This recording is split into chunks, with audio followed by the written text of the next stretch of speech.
Assalamualaikum warahmatullahi wabarakatuh.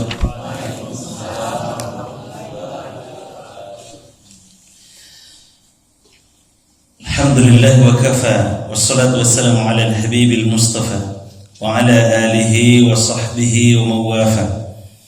Ashhadu an la ilaha illallah wahdahu la sharika lah wa ashhadu anna Muhammadan abduhu wa rasuluh sallallahu alaihi wasallam ala nabiyya ba'da. Allahumma salli wa sallim ala Muhammadin wa ala alihi wa sahbihi ajma'in. Bapak pengurus beserta jajaran kepengurusan beliau yang sama kita hormati, Bapak Ibu para tokoh masyarakat, tokoh agama, guru-guru kami, orang tua kami yang kami muliakan, Bapak-bapak, ibu-ibu yang dirahmati dan dimuliakan oleh Allah Subhanahu wa taala. Syukur alhamdulillah kita ucapkan kehadiran Allah, salawat dan salam semoga tetap tercurah kepada baginda Rasulullah Muhammad sallallahu alaihi wasallam. Allahumma salli ala Muhammad wa ala ali Muhammad. Allahumma bika asbahna wa bika amsayna wa bika nahya wa bika namut wa ilaikan nusyur. Untuk pagi ini kita akan bahas salatul duha. Salat duha. Salat duha kok berapa rakaat, Pak Ibu? 2 rakaat, Pak? Oh minimal. Maksimal? Maksimal sampai. Iya sampai Bu? Oh 2 boleh, yalah. Untuk aku nunjuk kita salat duha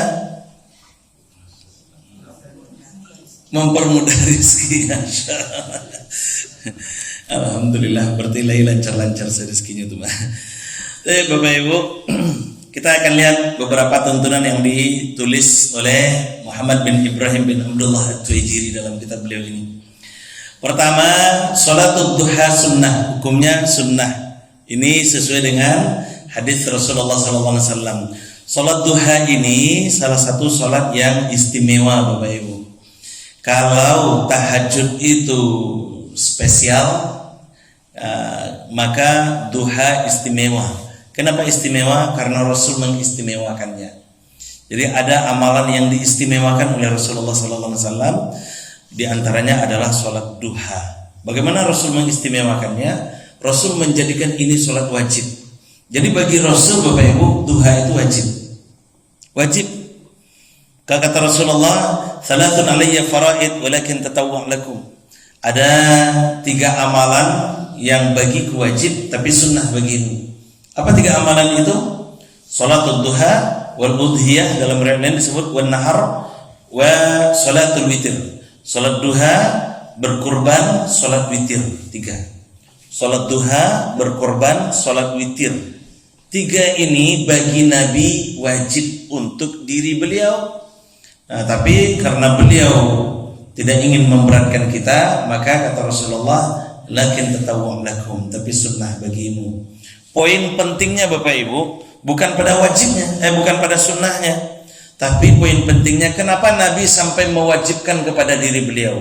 Ini yang harus kita perhatikan. Kok Nabi sampai mewajibkan kepada diri beliau? Ini menunjukkan tingginya 3 amalan ini. Aku selagi bisa laksanakan.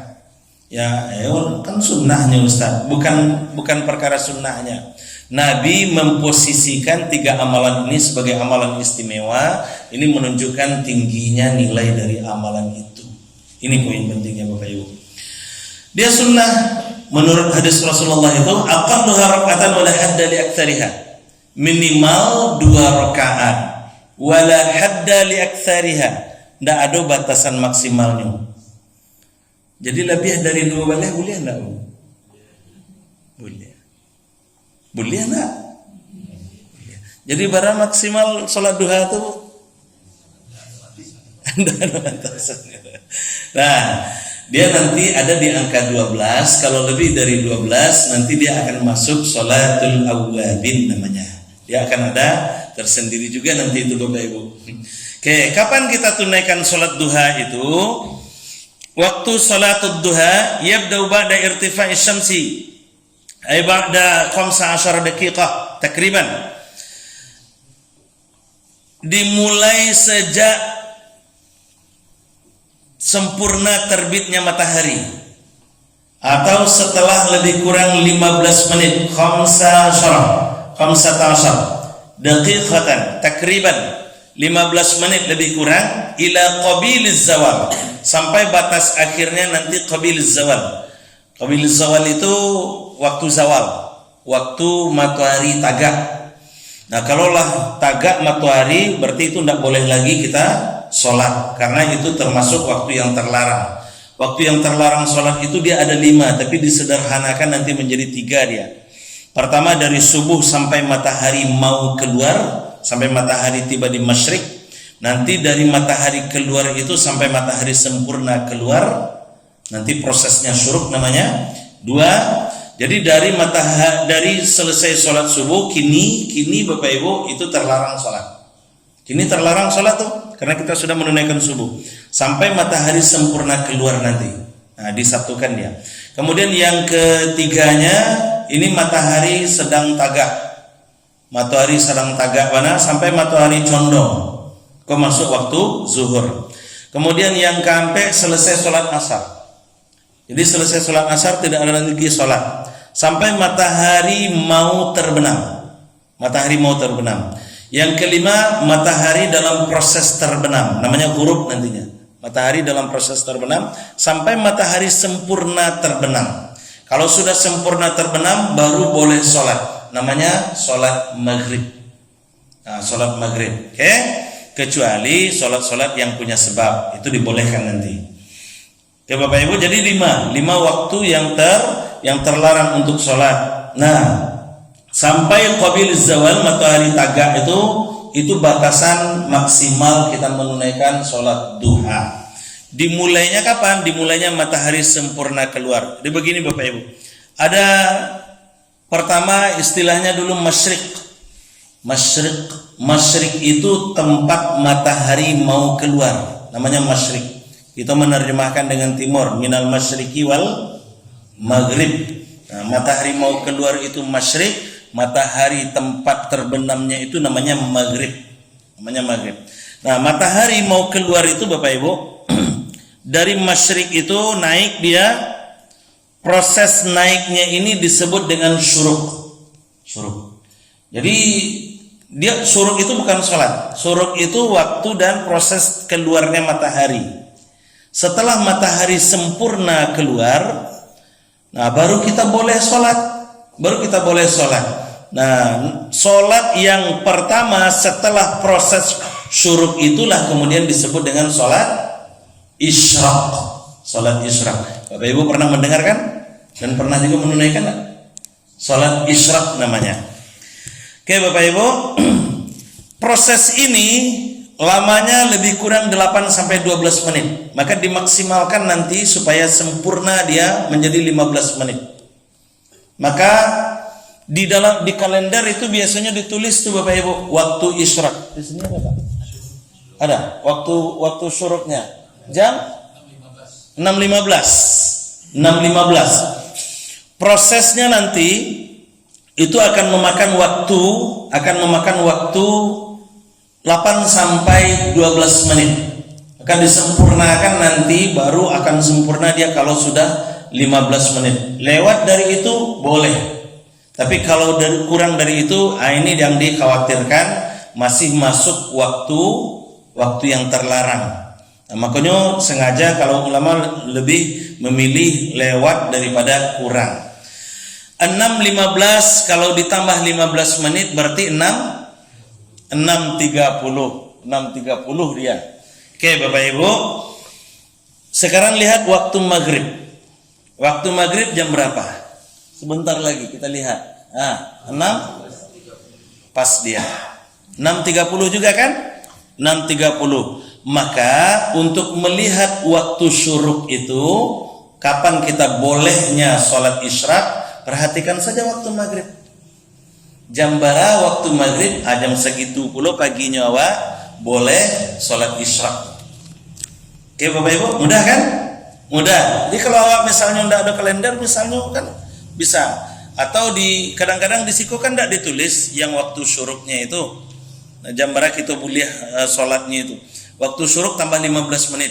Atau sederhananya kalau pusing gitu, cari waktu maghrib, ambil itu untuk patokan pagi. Kalau maghrib 6.30, maka paginya untuk isyraq juga 6.30. Itu amannya.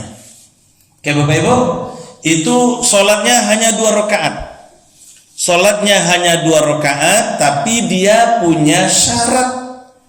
Apa syaratnya? Sholat subuhnya berjamaah. Itu syarat utamanya. Kalau sholat subuhnya tidak berjamaah, berarti tidak dapat dia yang isyraq itu. Dia tidak berhak untuk isyraq.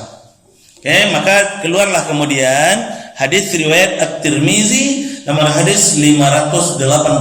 Apa kata Rasulullah? Man shallal ghadata fi jama'atin. Siapa yang sholat subuhnya berjamaah, bahkan di riwayat lain disebutkan man shallal ghadata fi masjidin. Siapa yang sholat subuhnya di masjid. Siapa yang sholat subuhnya di masjid? Kalau di masjid, itu sudah kemungkinan besar berjamaah itu. Tapi kalau di rumah, ini yang dikhawatirkan. Tapi karena munculnya hadis man shallal ghadata fi jama'atin itu Bapak Ibu, maka dibolehkanlah kemudian sholat isyraq itu di rumah dengan syarat subuh di rumahnya pun berjamaah.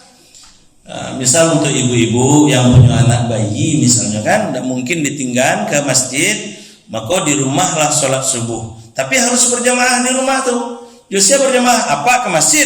Awak tinggal di rumah. Josia berjamaah di rumah tuh. Carilah, misalnya kok anak gadis awak misalnya kan, atau mohon maaf asisten rumah tangga misalnya kan, ajaknya berjamaah, berarti kita sudah memenuhi satu syaratnya. Syarat pertama, sholat subuhnya berjamaah. Kalau tidak berjamaah berarti tidak dapat isyraqnya. Man shallal ghadata fi masjidin, ay man shallal ghadata fi jama'atin. Thumma qa'ada, kemudian duduk. Dalam riwayat lain disebutkan thumma yaq'udu, kemudian duduk. Tapi duduknya itu Bapak Ibu pakai qa'ada. Qa'ada yaq'udu. Dia beda tuh Bapak Ibu. Duduk itu ada 2 bahasanya. Ada qa'ada, ada jalasa. Ada jalasa. Kalau jalasa itu artinya duduk juga itu. Silakan duduk, tafadhal ijlis misalnya kan. Kalau jalasa itu tempat duduknya disiapkan. Sampai duduknya disiapkan, misalnya berjajar kursi agak 50 buah misalnya kan, lahado khusus iko kursinya ditunjuk silakan duduk Pak Ibu. Itu bahasa Inggrisnya apa? Bahasa Inggrisnya please sit down atau sit down please Pak. Sit down please atau please sit down, terserah. Nah, kalau bahasa Arabnya tafadhal ijlis. Tafadhal ijlis. Nah, bahasa Inggrisnya sit down please. Tapi kalau sampai duduknya udah 50 buah, tuh wakecan, duduklah. Apa bahasa Inggrisnya tuh? Kalau bahasa Arabnya uqud. Silakan duduk. Bahasa Inggrisnya take a seat please. Entahlah aku salah menurut tentu pokoknya itulah. Take a seat please. Silakan ambil. Carilah sampai duduk surang. Nah, itu artinya tuh. Duduklah tapi cari tempat duduk surang, bebas.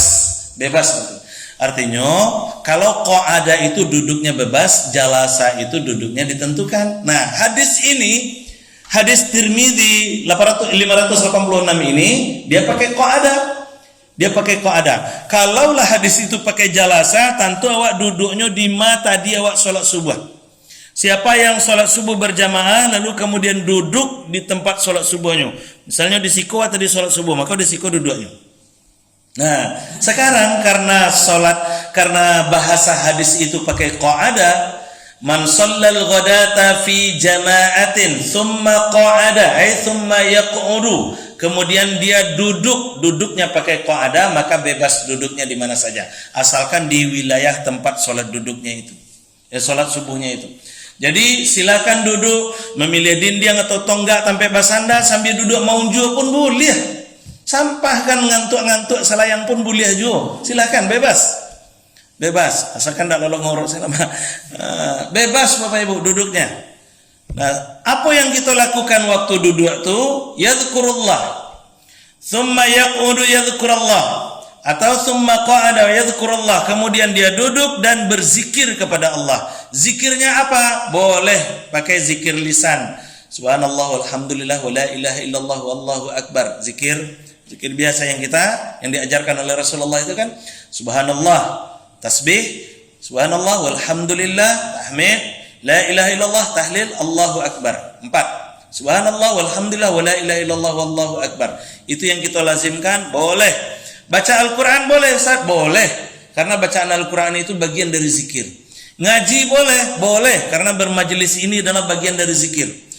Bermajelis ini bagian dari zikir. Malah bagian dari zikir kan mota Ustaz. Ada dalilnya. Firman Allah itu surat Ali Imran. Alladzina yadhkuruna Allaha qiyaman wa qu'udan wa 'ala junubihim wa yatafakkaruna fi khalqis samawati wal ardh. Yatafakkaru itu berfikir, saling bertukar pikiran. Nah, diskusi, ceramah, kajian itu masuk ke dalam yatafakkar. Itu bagian dari zikir. Maka ngaji seperti ini bagian dari zikir. Bagian dari zikir. Maka dia boleh. Itu syarat yang keduanya. Syarat yang pertamanya salat subuh berjamaah. Syarat yang keduanya duduk di wilayah tempat salat subuh kita sambil berzikir. Jadi kalau awak pulang, batal dia Bapak Ibu. Awak sholat subuh di masjid, kemudian awak pulang, masuk waktu isyraq, awak sholat isyraq di rumah. Itu tidak bisa. Tidak mau dia Bapak Ibu. Sholat isyraq itu di tempat kita sholat subuhnya itu. Nah, sholat subuhnya berjamaah tadi itu. Itu yang kedua. Kemudian yang ketiga, hatta tatlu asyams, sampai terbit matahari. Nah, ini dia. Terbit matahari itu sempurna matahari keluar nih. Sempurna matahari keluar. Di sini. Lebih kurang tadi 6.30. Jadi kita sholat subuh berjamaah, lalu kemudian kita duduk di wilayah tempat sholat subuh kita sambil berzikir dalam berbagai macam bentuk zikir itu sampai terbit matahari sempurna, baru kita kemudian sholat 2 rakaat. Fasalla rakaatain, kata Rasulullah. Dilanjutkan dengan sholat 2 rakaat. Sholat 2 rakaat. Nah, sholat 2 rakaat ini namanya sholatul isyraq. Sholat isyraq. Nah, sholat 2 rakaat itu apa gunanya? Kata Rasulullah, falahu ajrun ka ajril haji wal umrah. Dia akan dapatkan pahala seperti pahala haji dan umrah. Ini luar biasanya Bapak Ibu. Jadi walaupun awak misalnya masih terhalang pergi ke Makkah ke tanah suci misalnya, kita bisa dapat pahala sama juga orang yang pergi ke tanah suci itu. Pahalanya sama, tapi belum melaksanakan haji. Jangan beko pulang sholat isyraq minta diimbau lo Pak Haji, Bu Haji, nak semuanya tuh. Ya, pahalanya sama tapi belum menunaikan haji dan umrahnya. Gitu dia. Oke Bapak Ibu, luar biasa pahalanya. Artinya apa? Pahalanya samanya pahala haji dan umrah itu. Kalau haji berbuah surga, maka isyraq ini juga berbuah surga sebagaimana layaknya haji yang berbuah surga. Kan begitu di hadis Al-Bukhari itu kan, tidak ada balasan bagi orang yang haji mabrur kecuali illal jannah, kata Rasulullah, kecuali surga. Jadi kalau haji berbuah surga, maka isyraq pun berbuah surga, sama seperti haji. Cuman ya kalau haji perjuangannya luar biasa, membutuhkan dana, biaya, tenaga dan segala macam, kita perjuangannya tidak terlalu berat. Cuman sholat subuh pergi ke musaji, sudah itu duduk agak sajam di musaji itu sampai masuknya waktu isyraq, lebih kurang 1 jam 1 jam setengah cuman kan. Nah, kita sholat 2 rakaat, pahalanya dah luar biasa, banyak luar biasa Bapak Ibu. Oke? Nah, sholat isyraq ini kemudian disebut dengan bidayatud duha. Dia menjadi bagian dari sholat duha yang duha awal. Jadi duha itu kemudian dibagi 3 Bapak Ibu. Ada duha awal atau awal duha, ada inti duha, ada kemudian akhir duha, ada akhir duha. Nah, yang di awal duha ini sholatnya hanya 2 rakaat. Jadi duha itu tidak dirapel. Awak kan kadang-kadang merapel saya.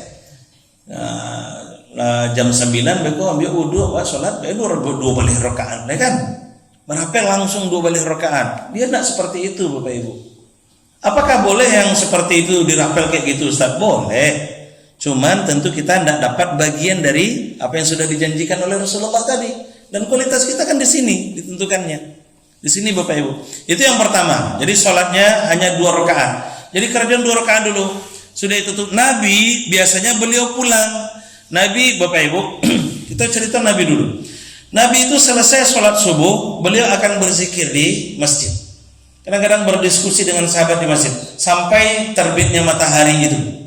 Sampai terbitnya matahari, sampai masuknya waktu isyraq. Setelah itu beliau akan pulang. Nah, menariknya Bapak Ibu, Nabi pulangnya, kan rumah Nabi seperti ini. Enggak lah gambarannya kayak gini. Masjid Nabawi. Ini Masjid Nabawi, di sini ada kuburan Nabi kan? Kuburan Nabi yang kalau kita ke situ kan kita akan berkunjung. Nah, antara kuburan ini kan rumah Nabi dulunya nih. Rumah Nabi. Antara mimbar Nabi dengan rumah Nabi, apa kata Rasulullah? Kata beliau, apa namanya tempatnya ini? Raudhah. Raudhatun min riyadil jannah. Ini adalah raudhah. Nah, raudhah ini kan sudah lebar nih Bapak Ibu. Lebar nih. Bahkan sekarang sampai pada bagian dasar Masjid Nabawi itu. Ini raudhah. Ini rumah Nabi, kuburan Nabi sekarang. Kuburan Nabi sekarang ini rumahnya Ummu Aisyah. Rumah Ummu Aisyah. Di samping rumah Ummu Aisyah, di dalam raudhah itu, Bapak Ibu kalau masuk raudhah, kalau pergi ke Masjid Nabawi, masuk raudhah, kan ada bagian yang agak tinggi di dalam masjid itu tuh Bapak Ibu. Di depan sini. Kalau di situ kan awak bisa sholat tuh. Ini bagian dari raudhah. Ini dekat pintu perempuan. Jadi kalau perempuan masuknya ke sini, babun nisa namanya. Langsung ketemu di sini nih yang agak tinggi. Agak tinggi pas di muko kuburan Nabi itu. Jadi kalau di Sikoko itu menghadap ke kuburan Nabi itu, dekat ke kuburan Nabi itu. Nah, ini wilayahnya rumah Ummu Fatimah, putri Rasulullah. Jadi rumah Ummu Aisyah dengan anak beliau dari Ummu Khadijah itu, Ummu Fatimah, di sini rumahnya. Rumah istri yang lainnya di sebelah sini Bapak Ibu. Nah, di luar sini. Di Dakek, kalau ini Dakek pintu 38, 37, 36. Nah, di sini. Ini wilayah sini. Jadi istri-istri Nabi yang lainnya ibaratnya memagari 2 rumah ini nih. 2 rumah. Rumah pertama rumah istri Nabi yang dari putri Abu Bakar, rumah Aisyah. Yang kedua putrinya Rasulullah sendiri, Ummu Fatimah. Jadi Nabi Bapak Ibu, jadi rumahnya dake-dake. Iko istri Ummu Aisyah, istri beliau Ummu Aisyah. Iko istri beliau. Rumahnya dake-dake Bapak Ibu. Nah, Nabi Bapak Ibu, kalau contoh nih, kalau beliau nginapnya malam itu di rumah Ummu Aisyah, selesai sholat subuh dan sholat isyraq, beliau akan pulang, tapi pulangnya bukan ke sini, pulangnya ke rumah istri beliau berikut nih, istri beliau yang lain nih. Beliau akan berkunjung ke sini agak 15 sampai 20 menit, lanjut ke sini 15 sampai 20 menit, lanjut ke sini sekitar 15 sampai 20 menit. Selesai beliau mengunjungi rumah istri-istri beliau ini, beliau akan balik lagi ke masjid. Beliau balik lagi ke masjid, jadi tidak pulang. Jadi pulangnya ke situ beko kalau lah siang, lah selesai sholat, selesai mau zuhur, baru pulang beliau. Jadi beliau akan kembali lagi ke masjid Bapak Ibu. Jadi ini tetap terkunjungi setiap hari.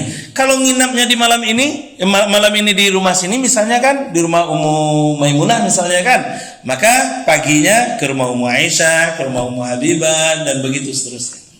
Jadi gantian Pak Ibu. Nah, nginapnya gantian tapi setiap hari terkunjungi rumah istri-istri beliau itu. Nah, Nabi akan pulang. Itu yang diceritakan oleh oleh Imam At-Turairi dalam kitab beliau namanya Al-Yaumun Nabawi. Al-Yaumun Nabawi. Carilah kitabnya, tapi pakai bahasa Arab, belajar ke Ustaz Arab. Wa badahi ke Ustaz Arab. Kitabnya ada 125 halaman tuh. Cari bedah itu Ustaz, biar termotivasi Ustaz. Di situ Bapak Ibu diceritakan aktivitas harian Nabi. Dari jam 6 sampai jam 7 Nabi manga, dari jam 7 sampai jam 8 Nabi manga. Kalau di Asy-Syama'il, di kitab Syama'il Al-Muhammadiyah itu sifat dan pribadi Nabi itu secara fisikal itu diceritakan di situ. Rambut Nabi bagaimana, kemudian kulit Nabi bagaimana, mata Nabi bagaimana, itu diceritakan di kitabnya Imam At-Tirmizi Syama'il Al-Muhammadiyah. Tapi kalau dalam kitab Al-Yaumun Nabawi itu Imam At-Turairi itu aktivitas harian Nabi. Dari jam 7 sampai jam 8 manga Nabi, dari jam 8 sampai jam 9 manga Nabi, dari jam 9 sampai jam 10 manga. Disitulah terungkap kalau Nabi tahajud mulai jam sebaleh itu Bapak Ibu. Jam sebaleh malam Nabi sudah mulai bertahajud sampai jam 3. Jam 3 beliau tidur lagi sampai jam setengah 5. Jam setengah 5 beliau bangun ketika mendengar azan Abdullah bin Umi Maktum. Kemudian beliau bersiap-siap mau ke masjid. Nanti azan beliau istighfar, nanti azan Bilal bin Rabah, beliau ke masjid kan. Selesai sholat sunat subuh 2 rakaat di rumah dulu, beliau pergi ke masjid. Nah, di situ diceritakan itu Bapak Ibu. Nah, bedah kitab itu sama Ustaz Al nanti. Ya. Apollo lagi Ustaz Alay. Ya, oke Bapak Ibu. Nah, di situ diceritakan. Jadi Nabi selesai beliau sholat isyraq 2 rakaat, beliau pulang ke rumah istri beliau berikutnya, tanya kabar, tanya kebutuhan hari itu dan seterusnya. Baru kemudian beliau balik lagi ke masjid. Nah, ke masjid itu balik lagi ke masjid itu makan waktu proses lebih kurang 1 sampai 1,5 jam. Nah, selama 1 sampai 1,5 jam itu masih tetap waktu awal duha.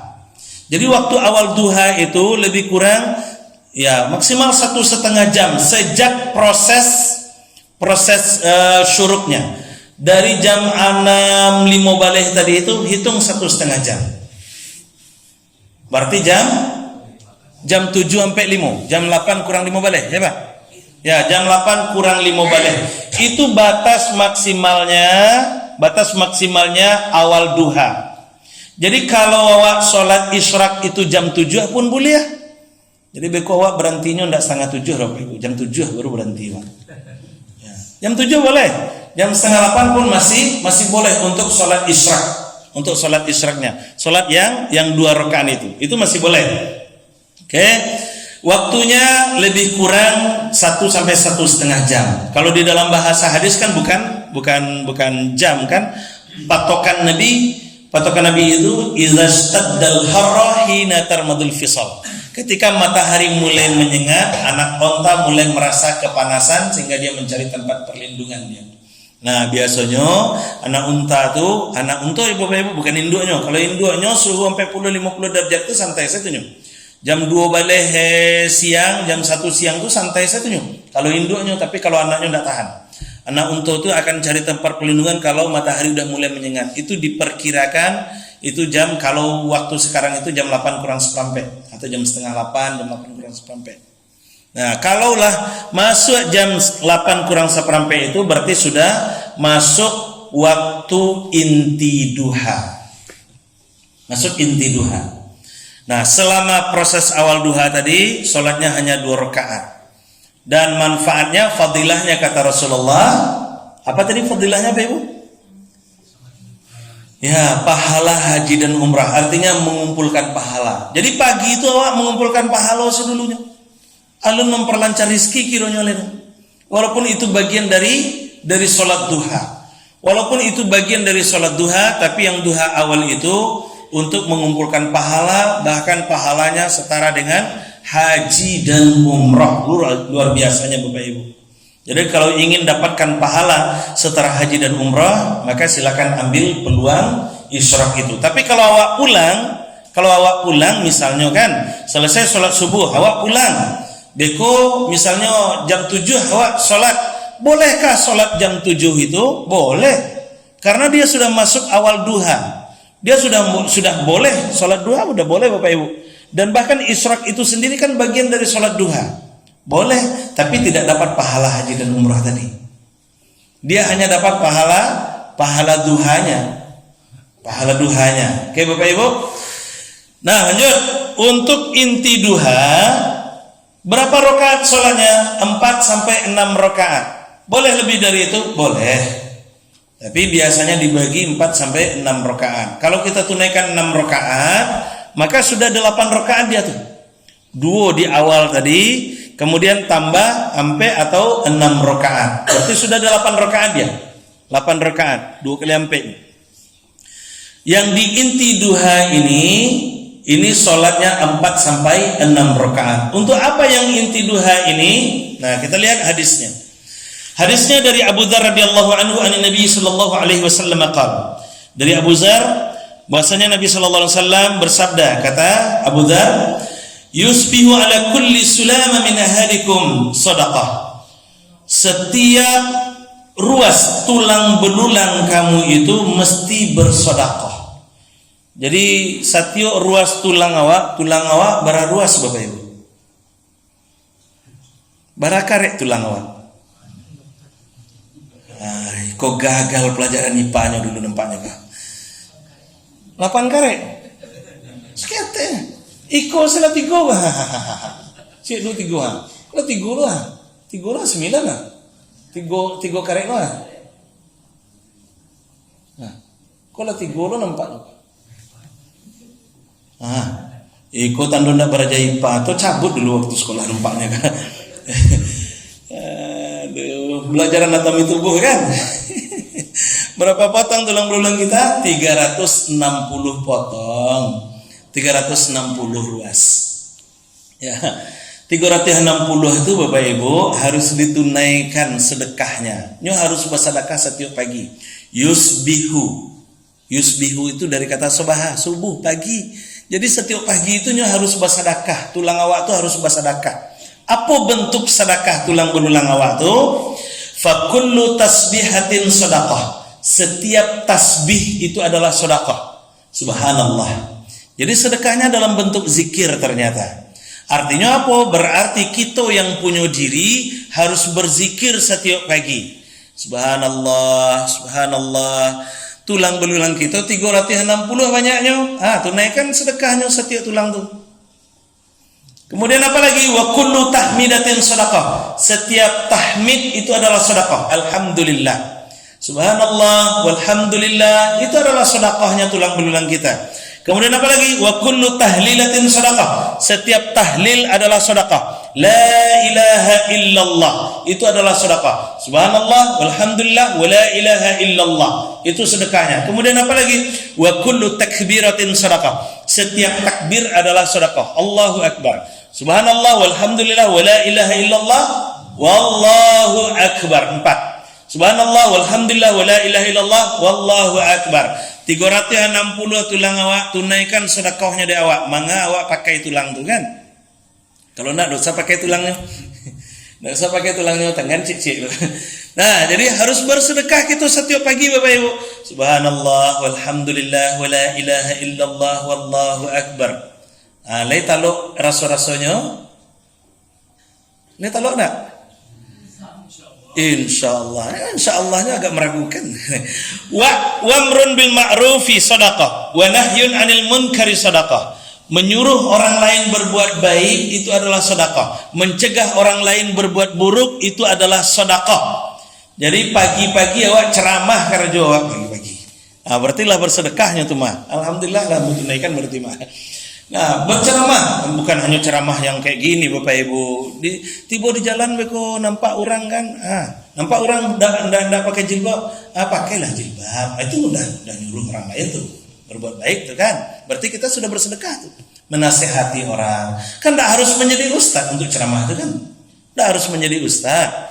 Ndak harus menjadi kiai, ndak harus menjadi buya. Cuman kalau awak ke ceramah, perhatikan pula dalil-dalilnya dulu, itu dia yang pentingnya. Jangan beko lah ada kesempatan ceramah kan awak sembarang tafsir saya ayat Al-Qur'an tuh. Nah, itu kacaunya tuh bentuk patang tuh yang sedang viral kini kan. Ada yang sedang viral kan Bapak Ibu? Yang menafsirkan surat Al-Qari'ah kacau tuh kan. Kacau ya, Al-Qari'ahnya terjemahkannya pembaca katanya kan. Enggak sadar apa, enggak ada bahasa, enggak ada ilmu bahasanya ceramah aja. Kacau nih, umat kacau nih. Itu enggak jauh tuh, enggak betul kayak gitu tuh. Oke, Pak Ibu. Nah, lanjut lagi.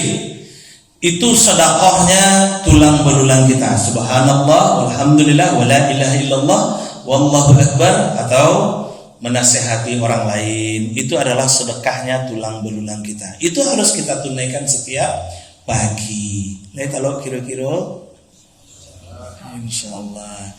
Kalau enggak tahu Bapak Ibu, ada yang lebih praktis. Apa itu? Wa yujzi'u min dalika rak'atani yarku'uhuma minad duha. Semua kewajiban sedekah tadi itu terbayarkan ketika kita menunaikan minimal 2 rakaat duha. Jadi kalau awak lah sholat duha minimal 2 rakaat, tapi yang di inti duha ini maksudnya ini, yang di inti duha itu maka berarti kita sudah menunaikan sedekahnya tulang belulang kita. Gitu dia hebatnya. Maka kesimpulannya apa? Maka sholat yang di inti duha, itu fadilahnya membayar kewajiban sedekahnya tulang belulang. Jadi belum menjemput rizki. Alun juga kirunya rezeki le. Bilo rezeki ku katimbunyo kuhan. Ya alun le Bapak Ibu. Nah waktunya kapan? Waktunya agak panjang ini. Waktunya agak panjang. Sampai kapan waktunya? Untuk melihat batas akhirnya. Kalau batas awal tadi pertemuan antara duha awal dengan duha inti itu kan lebih kurang di pukul 7:30 atau pukul jam 8, pukul 8 kurang sampai lah. Itu lebih kurangnya. Itu matahari mulayangnya itu. Akhirnya kapan? Akhirnya Bapak Ibu ambil patokannya waktu zuhur, kurangi 1,5 jam. Ambil patokannya waktu zuhur, kurangi 1,5 jam. Zuhur jam berapa? 1:30. Jam 1:30 kurang 3 menit. Jam 2:27 ya. Biasa? 2:25. 2:25 kurangi 1,5 jam. Berarti jam sabaleh lah lebih kurang. Jam sabaleh lebih kurang. Itu batas akhir yang inti duhanya. Nah, jadi dari jam 8 sampai jam sabaleh itulah kesempatan kita untuk menunaikan sholat duha. Dan kalau kita menunaikan duha di situ, maka fadilah duha yang di waktu itu pengganti zikirnya anggota tubuh kita, sedekahnya anggota tubuh kita. Jadi kalau Bapak Ibu, kalau kita rapel sholat duha itu di pukul 9, berarti kita baru membayar sedekah. Belum dapat yang pahala haji dan umrah dan tidak dapat nanti yang fadilah yang akhir duha. Gitu dia. Oke. Nah, kita sholat duhanya jam berapa biasanya Bapak Ibu?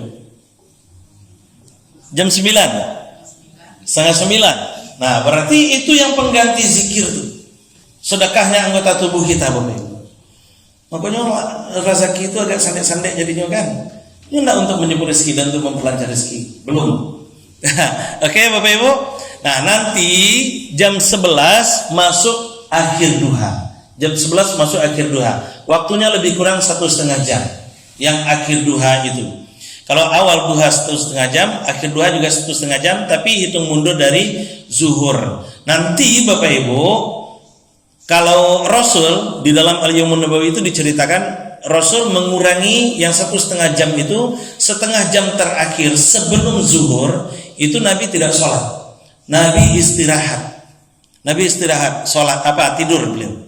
Tidur siang. Jadi tidur siang Nabi itu sebelum zuhur. Setengah jam sebelum zuhur. Rata-rata Nabi tidur siangnya 20 menit. 20 menit. Jadi sebelum zuhur beliau tunaikan tidur siang itu. Dan itu cuma 20 menit. Namanya qailulah. Jadi qailulah itu 20 menit menjelang zuhur. Jadi itu tidur siang Nabi. Jadi Nabi itu tidur siangnya 20 menit sebelum zuhur. Kalau awak tidur siangnya setelah zuhur, berapa lamanya? 2 jam. Ya. Awak siap zuhur, makan siang, sudah itu istirahat sebentar, lalu lah. Nah, jam berapa jagonya? Lah azan asar saja jagonya kadang-kadang. 2 jam awak kan siap zuhur loh. Nabi sebelum zuhur Bapak Ibu qailulah namanya. Qailulah itu lebih luar biasa. Qailulah itu setara dengan tidur malam 4 jam. Setara dengan tidur malam 4 jam. Setara dengan tidur malam 4 jam. Makanya Bapak Ibu, kan awak biasanya yang dake-dake jam 1:30 baleh atau jam 2 baleh itu kan awak ngantuk tuh biasanya tuh Bapak Ibu. Ngantuk awak tuh. Apa-apa ambo yang biasa membawa oto misalnya kan jam-jam segitu menjelang zuhur tuh ngantuk tuh Pak. Nah, kalau ngantuk pinggirkan saya oto sebentar sudah itu tuh lalu lah. Kalau paling yang dibutuhkan mata kita itu 10 menit kan. 10 menit jago awak tarang balik tuh. Itu udah segar badan tuh. Artinya apa yang dibutuhkan tubuh kita itu bukan lamanya tidur, tapi kualitas tidurnya itu yang penting. Kualitasnya itu yang penting Bapak Ibu dan di waktu yang tepat. Itu yang penting. Nah, Kalau itu setara dengan 4 jam, maka berapa tidurnya dalam 24 jam? Menurut keterangan dokter, bara tidur yang sehat dalam 24 jam itu Pak Ibu, waktu tidurnya 8 jam. Nah, sekarang hitung tidurnya Nabi. Nabi tidurnya lebih kurang setelah Isya. Setelah Isya kan beliau pulang tuh. Beliau pulang. Rata-rata beliau akan tidur lebih kurang jam setengah 9. Kalau jam setengah 9, kalau kita ambil patokan waktu jam setengah 9, bangun jam sabaleh untuk tahajud. Berapa jam Nabi lalunya? 2 jaman. Udah sampai jam. Masa 4 jam. Iku gagal matematik nampaknya. 2 jam setengah, Pak. 2 jam setengah. Nanti kan Nabi tahajudnya dari jam 11 sampai jam 3. Jam 3 itu biasanya Nabi tidur lagi. Sampai setengah 5, 1 jam setengah. Berapa jam tuh? Sampai jam. Tambah 20 menit qailulah. Yang setara 4 jam. Berapa jam tuh? Udah 8 jam. Setara 8 jam, tapi penunaiannya cuma 4 jam setengah. Cuman waktunya diambil waktu yang berkualitasnya. Gitu dia Bapak Ibu. Ya, begitu cara tidur Nabi. Nah, lanjut. Dari jam mako, kalau jam 2 baleh, kalau sekarang jam setengah 1 kurang 5 menit, berarti jam 2 baleh beliau akan memulai istirahatnya. Maka dari jam 11 sampai jam 2 baleh itulah yang akhir duha, penunaian akhir duha. Itu yang penunaian akhir duha itu Bapak Ibu. Nah, berapa rakaat yang penunaian akhir duha itu? Sisa dari 8, kan tadi 8 rakaat tuh, 2 rakaat yang di awal isyraq, 6 rakaat yang di inti, 8 rakaat. Kalau awak tahajud duha tadi 2 balik rakaat, maka tinggal 4 rakaat. Maka untuk akhir duha itu cukup 4 rakaat. Nah, yang akhir duha inilah yang memperlancar rizki itu. Baru di sini kita berdoa, ya Allah, jika rizkiku ada di langit turunkan ya Allah. Wa in kana rizki fis sama'i fa'anzilhu, wa in kana fil ardi fa'akhrijhu, wa in kana ba'idan faqarribhu, wa in kana haraman fatahhiru, dan seterusnya kan.